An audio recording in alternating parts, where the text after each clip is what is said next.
A finales del siglo XVI, China concentra una cuarta parte de la población del mundo y representa un 40% de la riqueza del planeta.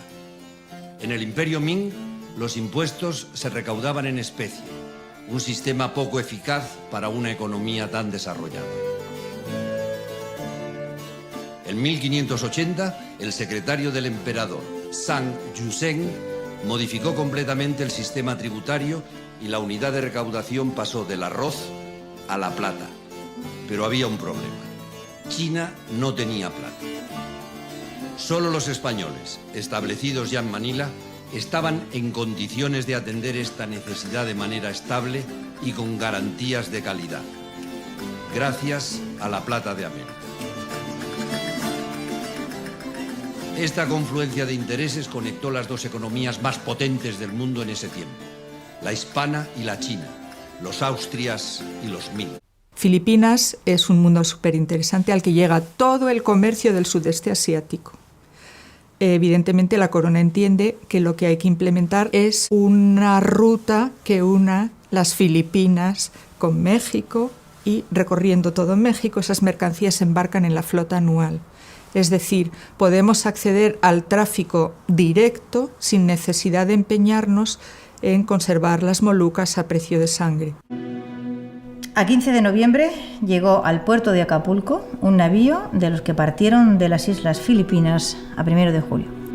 Así comienza una carta que envía el cuarto virrey de la Nueva España, Martín Enríquez de Almansa, a Felipe II en 1573. En esta carta da cuenta del plan para la creación de una ruta de comercio estable desde Asia hacia América. Filipinas forma parte de la expansión del virreinato de la Nueva España. Nace una ruta comercial que va a ser definitiva en el desarrollo económico del comercio global. El galeón sale de Manila a 1 de julio, echando el verano. Hacen un recorrido que hoy nos parecería muy extraño porque tienen que subir muy al norte del trópico de Cáncer para coger la corriente del Kuroshio.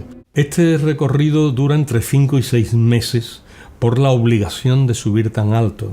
Por el contrario, el camino de regreso siempre es mucho más fácil, porque aquí las corrientes te conducen directamente desde Acapulco a Manila, con lo cual es más llevadero. Eso hace, ¿no?, que todo el mundo se sorprenda. 5 o 6 meses a la ida y, sin embargo, nunca más de 3 meses a la vuelta. El galeón de Manila, primero de todo, es un barco. Hay que empezar por decir eso. Es un barco, es un galeón. El barco que entonces era el barco típico de las grandes navegaciones de altura española era el galeón de alto bordo, y entonces pues eso es lo que se emplea. O sea que es un barco.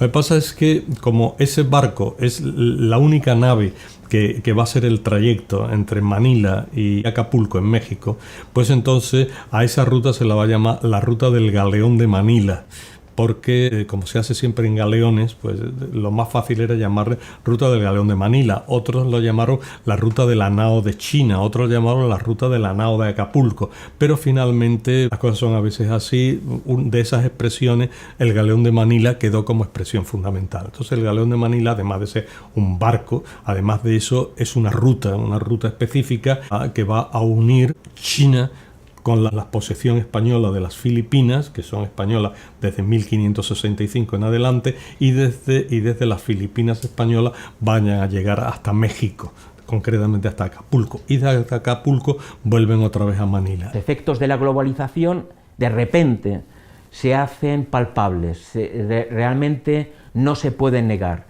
Lo que está ocurriendo en un lugar puede tener efectos transformadores de la economía en otro lugar que está a cientos o miles de kilómetros. O economías que estaban basadas en la subsistencia no pueden sobrevivir porque hay efectos superiores creados por una economía global que les pueden afectar. Esos efectos entonces nos hacen reflexionar. Es precisamente finales del siglo XX, principios del siglo XXI, cuando la globalización de pronto adquiere un nuevo vigor, una nueva manifestación, una nueva realidad que es innegable, cuando buscamos por explicaciones y de pronto nos damos cuenta que este fenómeno no es nuevo, que este fenómeno ya se había creado, había empezado a tener sus manifestaciones ya desde aquel viaje de Urdaneta desde 1565 y cuando se va desarrollando el comercio transpacífico del galeón de Manila. Me he encontrado casos de comerciantes que compran productos en Filipinas, en Manila, muy caros, almizcle, algalia, fijador de perfumes, o ámbar gris, también fijador de perfumes, y bueno, lo venderían en México. No especifican que se deben llevar a Sevilla para venderlos en Sevilla. Y con el dinero que le paguen en Sevilla, que sería más rentable, le pagarían más, comprar mercancías para vender en Nueva España. Llamamos a Manila epicentro de la primera globalización, porque es el lugar donde confluye Asia con América y el lugar, sobre todo, donde llega la plata. Y por eso Manila tiene una importancia capital en siglos XVI al XVIII. Las mercancías chinas eran muy baratas. Por eso el galeón era un negocio impresionante. La capacidad del galeón de Manila, que era uno de los barcos de madera más grandes de su tiempo, con más de 1.000 toneladas, 1.500 toneladas, incluso llegando a las 2.000 toneladas. El Parián era una especie de mercado donde se negociaban los lotes de mercancías que venían de China y que los mercaderes chinos pues vendían a los que tenían las boletas para embarcar. La palabra Parián, que es una palabra que se origina allí en Filipinas, es trasladado a dos de los sitios que más comerciaron con Filipinas, en Acapulco, a Puebla o a Ciudad de México. Por ejemplo, el mercado central de México todavía hoy día se llama el Parián de México. La importancia de esta ruta comercial ha hecho que la humanidad, todo el mundo, se conecte. Consecuentemente, también se despierta interés de intercambio entre el mundo occidental y el oriental, porque los productos despiertan curiosidad sobre el mundo asiático, sobre China y viceversa. Esta ruta, que es una ruta muy especial y que encuentra un derrotero típico a partir de las primeras navegaciones, ya en el año 70, 73, ya la ruta está perfectamente establecida, ¿no?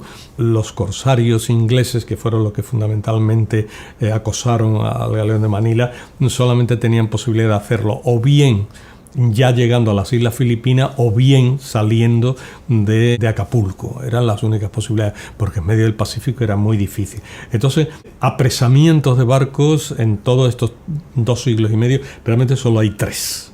Nada más que hay 3.